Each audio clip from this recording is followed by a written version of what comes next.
বেড়া পোর্টের মূল সমৃদ্ধি শুরু হয় ব্রিটিশ আমলে।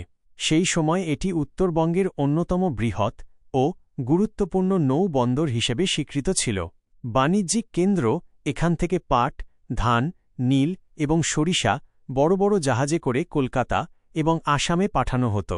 মারওয়াড়ি বসতি, ব্যবসার টানে ভারতের রাজস্থান থেকে প্রচুর মারওয়াড়ি ব্যবসায়ী এখানে এসে স্থায়ীভাবে বসবাস শুরু করেন এবং বড় বড় ভবন ও গুদাম তৈরি করেন।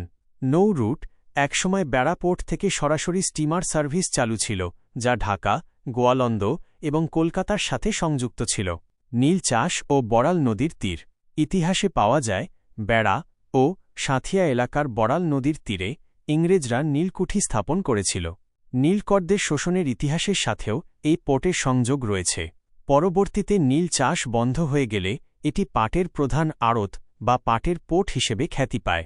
বর্তমান অবস্থা ও গুরুত্ব। কালের বিবর্তনে যমুনা নদীর গতিপথ পরিবর্তন এবং পলি জমার কারণে এই পোর্টের আগের জৌলুস কিছুটা ম্লান হয়েছে, তবে বর্তমানে এটি পুনরায় গুরুত্ব পাচ্ছে। বাঘাবাড়ি নৌ বন্দর, বেড়া পোর্টের খুব কাছেই অবস্থিত।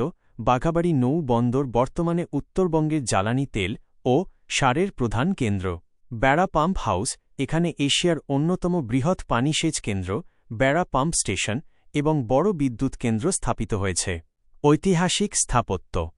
বেড়া পোর্টের পুরনো এলাকায় এখনও ব্রিটিশ আমলের কারুকাজ করা কিছু পুরনো দালান এবং বড় বড় গুদামঘর দেখা যায়, যা তৎকালীন সমৃদ্ধির সাক্ষী হয়ে দাঁড়িয়ে আছে।